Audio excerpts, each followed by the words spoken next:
मैं तैयार हूं मरने के लिए। तुम मारोगे क्या? बोलो, कहां मारोगे बताओ। अरे तुम कहां मारोगे? तुम्हारी गोलियां खत्म हो जाएंगी, मैं जिंदा रहूंगा। याद रखिए, जिंदगियां बर्बाद करने का काम आप कर रहे हैं और सबसे बड़ा इसका नुकसान होगा।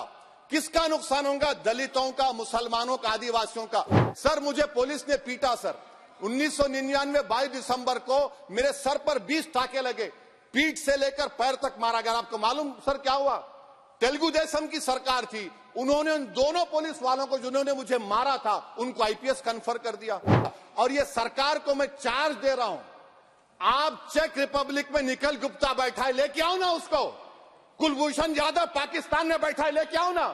कतर में हमारे फौजी बैठे, लेके आओ ना उनको। अरे कहां तुम्हारी देशभक्ति है? चेयरमैन सर, आपका बेहद शुक्रिया कि आपने इन 3 फौजदारी नए कवानीन पर बोलने का मुझे मौका दिया है। सर, मैं शुरुआत में इस शेर से आगाज करता हूं अपनी बात का कि हमको शाहों की अदालत से तवक्को तो नहीं, आप कहते हैं तो जंजीर हिला देते हैं। सर, ये 3 फौजदारी के कवानीन खुद मुजरिमाना है। ये जुर्म की रोकथाम से ज्यादा हुकूमतों के जराइम को कानूनी शक्ल देने के लिए बनाए जा रहे हैं। अब तरफे तमाशा यह है सर कि पिछले सेशन में मोदी हुकूमत ने जन विश्वास बिल 2023 को, जिसमें 183 प्रोविजंस और 43 कवानीन थे इम्प्रिजनमेंट के, उसको निकालकर फाइन में तब्दील कर दिया। उसमें ड्रग्स एंड कॉस्मेटिक्स एक्ट को भी तरमीम की गई और सजा के बजाय सबस्टैंडर्ड ड्रग्स के लिए आपने फाइन ला लिया।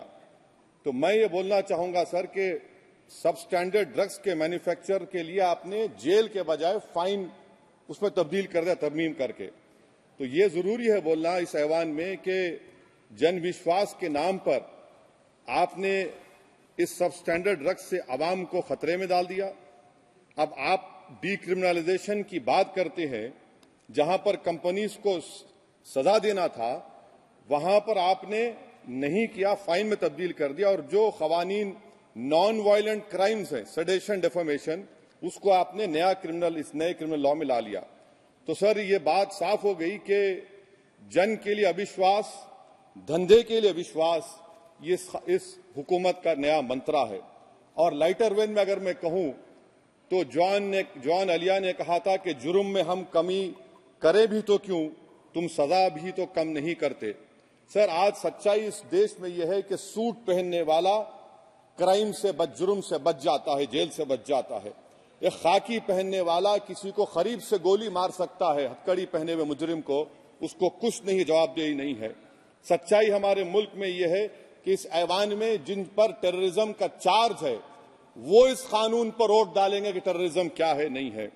सर, मुझे ये कहने की इजाजत दीजिए कि अगर आज भगत सिंह को और मोहनदास करमचंद गांधी को ये 3 कवानीन बनाए जाते तो भगत सिंह और मोहनदास करमचंद गांधी कहते कि रोलट एक्ट है, ये 3 कवानीन रोलट एक्ट है। अब हुकूमत को बताना पड़ेगा कि असल मकौले पुत्र कौन है।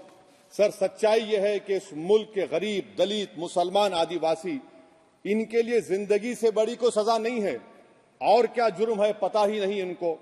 सर, अगर हमको रिफॉर्म करना था, इस्लाह करना था, तो हमको उन प्रोविजंस को निकालना था जो हुकूमत और पुलिस को मनमानी करने की इजाजत देती है। हमको वो प्रोविजंस को निकालना था कि जो मंत्रियों को और पुलिस को ये मौका मिल जाता है लोगों को सालों जेल में रखने का, उन पर कोई जुर्म पर साबित नहीं होता। हमको ये करना चाहिए था कि जो प्रोसिक्यूटर होता है वो फैब्रिकेटेड एविडेंस डालकर ताकतवरों को अपनी ताकत की बुनियाद पर उनको छूट दे देता है। हमने वो काम नहीं किया। आज हमारे वतन अजीज भारत में सबसे ज्यादा अंडर ट्रायल अगर कोई है जेलों में तो मुसलमान, दलित, आदिवासी हैं। सर, इनका कन्विक्शन रेट देख लीजिए आप। एनसीआरबी का डेटा है 2017 से 21 का, 20% अंडर ट्रायल मुसलमान है, 16% कन्विक्शन है और मुसलमानों की आबादी 14.2% है। प्रिवेंटिव डिटेंशन ले लीजिए, जिसको इस्तेमाल किया जाता है जुडिशियल प्रोसेस को सबवर्ट करने के लिए और फेयर ट्रायल को सबवर्ट करने के लिए। आज भारत की जेलों में 30% डेट्यून्यूज मुसलमान हैं। उत्तर प्रदेश में 2017 में 33% मुसलमान डेट्यून्यूज थे। आज 83.9% उत्तर प्रदेश की जेलों में मुसलमान डिटेन्यूज है। सर एक और मिसाल दे रहा हूं, CSDS की रिपोर्ट है, थिंक टैंक है बहुत बड़ा, जो कहता है कि they have found substantial prejudice against Muslim the police force. Bihar, Maharashtra, Uttarakhand, Jharkhand, 2/3 of the surveyed police personnel believe that Muslims were more inclined to violence than members of the communities. ये empirical evidence है। इसी रिपोर्ट में कहा गया कि 35% जिन police के अहदेदारों का सर्वे किया गया, उन्होंने मॉब वायलेंस को नेचुरल करार दिया, खास तौर से उन केसों में जहां पर काउ स्लॉटर होता है। CJPAP का इन्वेस्टिगेशन रिपोर्ट है सर कि कोविड-19 के दौरान जिन लोगों 25% मुसलमानों का अरेस्ट किया गया था, ये बायसनेस नहीं है तो क्या है। मध्य प्रदेश में मुसलमान 7% के करीब है और 21% मुसलमानों का नाम सर FIR में डाल दिया गया था। सर प्रोजेक्ट 39 ने, नेशनल लॉ यूनिवर्सिटी ने उन लोगों का सर्वे किया जिन पर सजाए मौत दी गई। हैरत अंगेज बात यह है कि सर 76% बैकवर्ड क्लास, दलित और रिलीजियस माइनॉरिटी से ताल्लुक था। कितने दलित और STs डेथ रो पर हैं सर? महाराष्ट्र में 50%। कितने मध्य प्रदेश में है सजाए मौत के? 36% दलित और आदिवासी। कर्नाटका में 36%, बिहार में 31%, झारखंड में 30%, गुजरात में 19 लोग जो सजाए मौत के इंतजार में हैं, 15 मुसलमान हैं। केरल में 60% जो सजाए मौत के मुलजिम है रिलीजियस माइनॉरिटीज है। सर आखिर इस देश में कब तक ये चलता रहेगा कि अनस्पोकन रिजर्वेशन उन लोगों के लिए उनके पास पूरा पॉलिटिकल पावर है और एक अनस्पोकन रिजर्वेशन है दलित, मुसलमान, आदिवासियों के, इनको जेल में रहना पड़ता है। कि आखिर ये कैसे मुमकिन है सर कि आलाजात के जो अक्सरियती तबके के लोग हैं उनके पास सियासी ताकत है, माशी ताकत है, सोशल ताकत है और मुसलमान और दलित आदिवासी जेलों में पड़े रहते हैं। अरे अगर आप 3 कानून लाकर इस्लाह कर रहे हैं तो कौन सा इस्लाह है? आप तो ताकतवरों का रिफॉर्म कर रहे हैं, गरीबों को इससे क्या फायदा हो रहा है? तो जैसा अंग्रेजी में कहा गया था कि the cure is dangerous than the disease. Sir अब आप आ जाइए BNSS पर, क्लॉज 187 डिटेंशन का पीरियड देख लीजिए सर 187(3) में, यानी 15 दिन से ज्यादा आपको मुश्किल है प्रेजेंटली। अब आपने प्रोविजन दे दिया कि 90 दिन तक आप कभी भी 5 दिन का, 6 दिन का, 10 दिन का, यानी 90 दिन तक किसी को बेल नहीं मिलेगी। और हैरत अंगेज बात यह है कि UAPA के कानून में जिसको जेल में डाला जाता है UAPA में, 30 दिन के बाद एक सुपरिटेंडेंट ऑफ पुलिस को कोर्ट में एफिडेविट देना पड़ता है कि क्यों आप पुलिस कस्टडी ले रहे हैं जेल से। आपने वो भी निकाल दिया। यानी जिस किसी को भी आप इस कानून में अरेस्ट करेंगे, UAPA से ज्यादा मैं 90 दिन जेल में रहूंगा। और कौन रहेगा जेल में? मुसलमान रहेगा, दलित रहेगा, आदिवासी रहेगा और बेल उसको नहीं मिलेगी। तो ये खुद सुन लीजिए, तो यानी कन्विक्शन नहीं होगा, ना बेल मिलेगी क्योंकि पुलिस कस्टडी है। ये कानून में है सर, आप मुझे करेक्ट कर सकते हैं। अच्छा, DK बासु के गाइडलाइंस को आपने अडॉप्ट नहीं किया। क्लॉज 53(1) आप ये भी नहीं कह रहे कि भाई कौन उसको एग्जामिन करेगा, तो discretion of the medical practitioner. अरे आप ये पुलिस में जब जाते हैं तो पुलिस इतनी खातिर तवाज़ो करती है कि तलवों से लेकर जिस्म तक पूरे निशानात उसके जिस्म पर रहते, और आप कह रहे हैं कि मेडिकल प्रैक्टिशनर डिस्क्रेशन करेगा तो होगा। अब आप आ जाइए सर इसके ऊपर आपको बता रहा हूं सर। अब आप देखिए क्लॉज 187 तो आपके सामने जिक्र कर दिया मैं सर। अब आप देखिए क्लॉज 472 मर्सी पिटीशन, आर्टिकल 79 और 161 का कॉन्स्टिट्यूशन का हिस्सा है, और ये आप कानून लाकर कहती हैं कि उसकी तरफ से मर्सी पिटीशन डालेगा तो convict, legal heir, other relative. Sir जो सजाए मौत काटेगा वो तो आधा पागल हो जाता है जेल में, आप थर्ड पार्टीज को मौका नहीं दे रहे। ये कौन सा इंसाफ है बताइए आपका? ये कौन सा इंसाफ है आपका? और फिर सर आप ये बताइए कि थर्ड पार्टीज को बाहर कर रहे हैं। अच्छा, कितना टाइम आप दे रहे हैं? कितना टाइम आप दे रहे हैं कि सुप्रीम कोर्ट के रिजेक्शन ऑफ SLP के बाद 30 दिन और गवर्नर के रिजेक्शन के बाद 60 दिन? ये कैसा इंसाफ होगा सर? सुप्रीम कोर्ट ने कहा कि multiple mercy petitions can be filed, आपने उसको भुला दिया। अच्छा सर, अब आप एक और बात देख लीजिए, क्लॉज 479 में ये कहते हैं कि अगर कोई डिटेंशन पीरियड अपना 1/2 ऑफ द क्राइम जो ऑफेंस का पूरा कर लिया कर लिया तो उसको बेल मिलेगी। आप तो उसको और खतरनाक कर दिए हैं। आप ये कहते हैं, उसमें ये कहते हैं सर, यहां पर आपने कह दिया क्लॉज 187 में, सॉरी सर, ये डिटेंशन मल्टीपल क्लॉज 479 में अगर एक से बढ़ के ज्यादा ऑफेंस होगा या ऑफेंस होगा लाइफ इम्प्रिजनमेंट का या पेंडिंग होगा तो उसको बेल नहीं मिलेगी। अरे हम तमाम तो, ऋषिकांत दुबे आप पर जब केस लगा, आपने कहा कि आपकी गाड़ी पर हमला हुआ, मैं जानता हूं, आप पर तो एक सेक्शन नहीं लगा, कई सेक्शन आप पर लगा दिए गए, तो फिर मुझे बेल नहीं मिलेगी।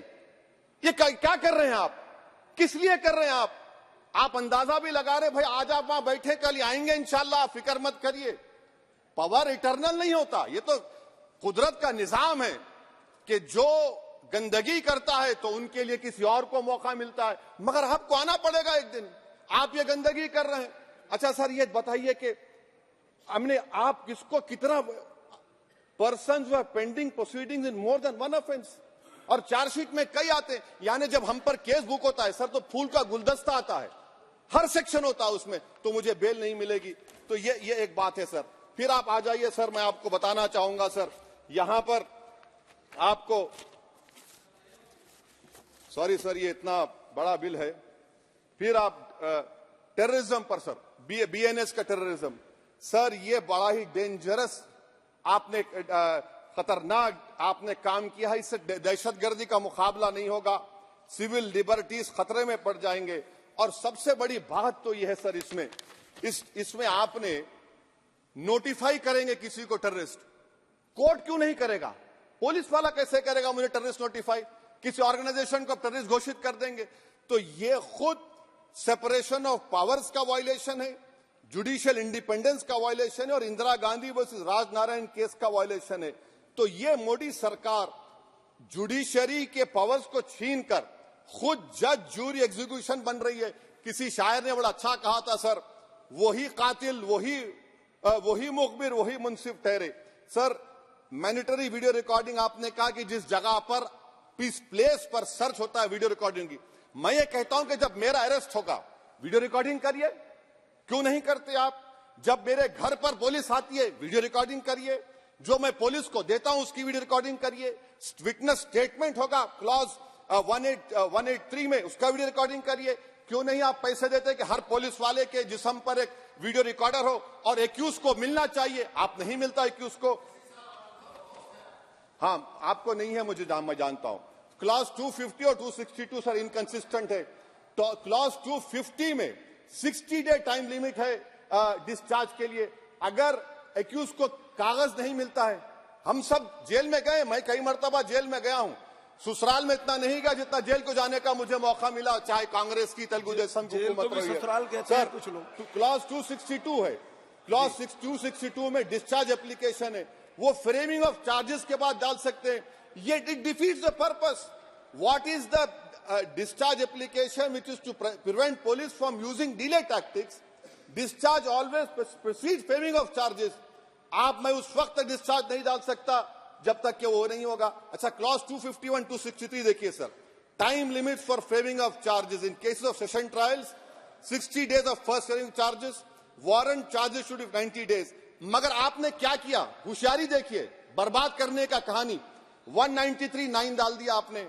Can it prescribes a 90-day time limit for further investigation? For further investigation, what will happen when supplementary charge sheet are put? Will the accused be acquitted? क्या मुझे छोड़ देंगे आप? क्या कोई time line? This is a dead letter. यानी आप तो पूरे का पूरा सिविल राइट्स लिबर्टीज बोलिए सब छीन ले रहे। अच्छा सर, इसमें आपने लिंचिंग का एक कानून बनाया बीएनएस में, सेक्ट क्लॉज 103 में। अब आप इसमें देखिए सर, लिंचिंग कब हो सकता है? जब आप ये बताएंगे कि ये पर्सनल बिलीफ पर मारा गया, किसी को जेंडर पर मारा गया, कास्ट पर मारा गया। सर आप तो एक्यूज को तो मौका दे रहे हैं छोड़ने के लिए, आप तो एक्यूज को मौका दे रहे हैं। अच्छा पर्सनल बिलीफ में रिलीजन क्यों नहीं लिखते भैया आप? इन तीनों कानून में रिलीजन इस्तेमाल किया गया, पर्सनल बिलीफ में रिलीजन नहीं आता। अच्छा सर आप ये भी देख लीजिए कि 1019 सर 190 में अनलॉफुल असेंबली है, 5 और मोर एक्टिंग टुगेदर। फिर ये क्यों कर रहे हैं आप? 5 मिलकर भी मर्डर करेंगे तो एक 103 भी तो आपने कर दिया। तो इनका यानी ये तो इसका अनलॉफुल एक्टिंग टुगेदर है। अच्छा सर, मैं आपको बताना चाहूंगा आपके ये बीएनएस का 172(2) आप देखिए कि पेटी केसेस में when the occasion is passed, किसका मतलब क्या है? व्हेन द ओकेजन होगा क्या सर? अब आप हम चुनाव लड़ते तो जो हमारा जो पार्टी अपोजिंग रहती वो कहती कि इनके 25 लोगों को 50 लोगों को गिरफ्तार कर लो, गिरफ्तार कर लेते मेरे बूथ के एजेंट्स को, और बोल रहे व्हेन, उसमें आप लिख रहे क्या है?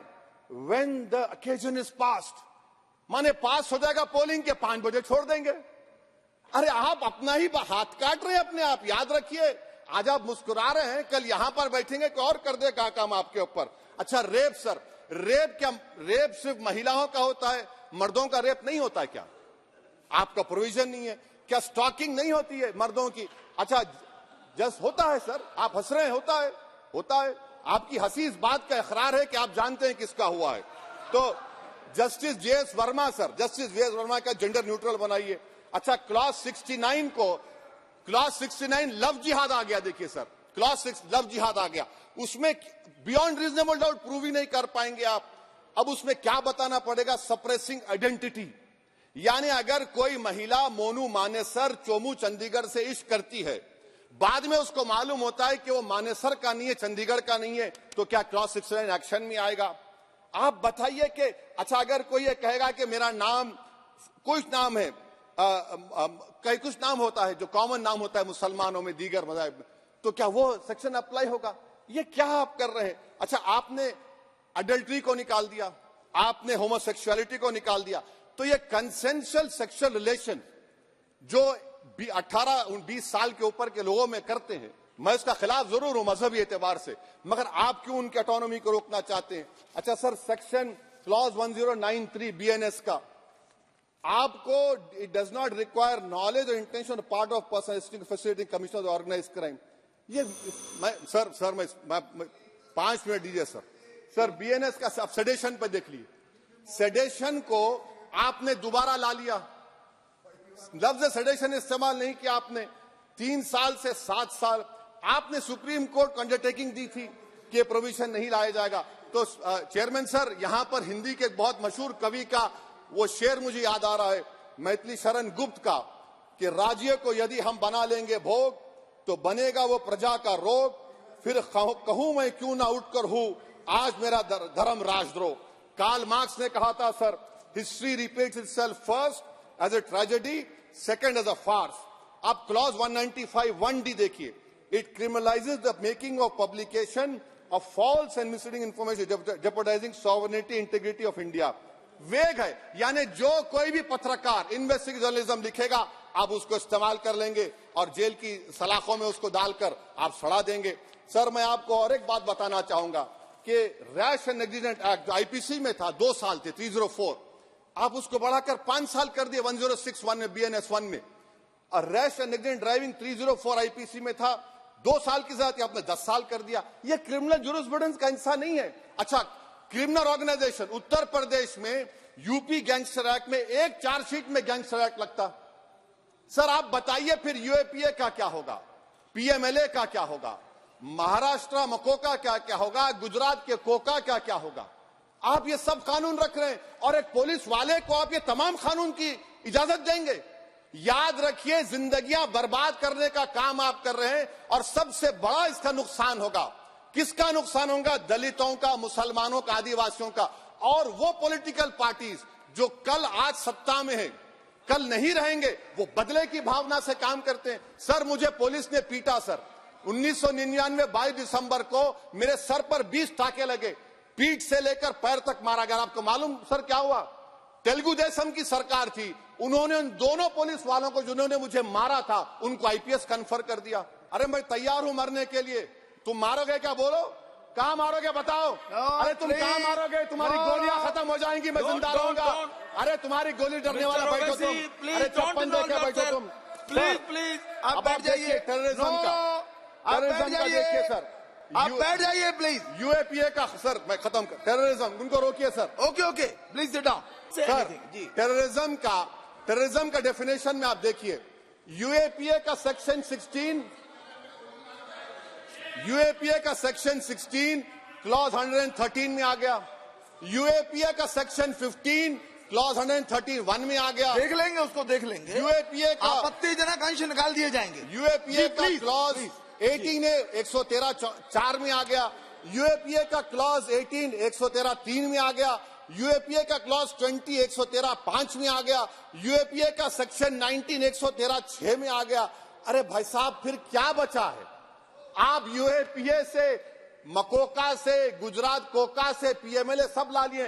तो स्पीकर सर, मैं अपनी बात को खत्म करने से पहले मैं उम्मीद कर रहा था कि मैंने वजीर दाखिला का एक स्टेटमेंट सुना था अमित शाह साहब का कि जब गुजरात के होम मिनिस्टर थे तो उन पर जुल्म किया गया, उनको दबाया गया। मगर हम ये समझ रहे थे कि जिस शख्स पर नाइंसाफी हुई है, जो वो क्लेम कर रहे हैं, तो कम से कम वो दूसरों से नाइंसाफी तो नहीं करेंगे। आप क्या कर रहे हैं? अरे ऐसे हजारों लोग हैं जिन पर जुल्म हो रहा है, ना उनके पास दलील है, ना उनके पास वकील है, ना उनके पास आजादी है। तो ये तीन सर मैं आखिर एक लव ये तीनों कवानीन हमारे मुल्क की जमहूरियत के लिए, इन गरीब तबकात के लिए नुकसानदेह साबित होगा। और ये सरकार को मैं चार्ज दे रहा हूं, आप चेक रिपब्लिक में निखिल गुप्ता बैठा है, लेके आओ ना उसको। कुलभूषण यादव पाकिस्तान में बैठा है, लेके आओ ना। कतर में हमारे फौजी बैठे, लेके आओ ना उनको। अरे कहां तुम्हारी देशभक्ति है? अरे निखिल गुप्ता को लाओ, इस कानून में इस्तेमाल करो। मगर वो नहीं बोलेंगे। मैं इस कानून के मुखालिफत में खड़ा हूं जो भारत की जमहूरियत के लिए खतरा बनेगा। शुक्रिया सर।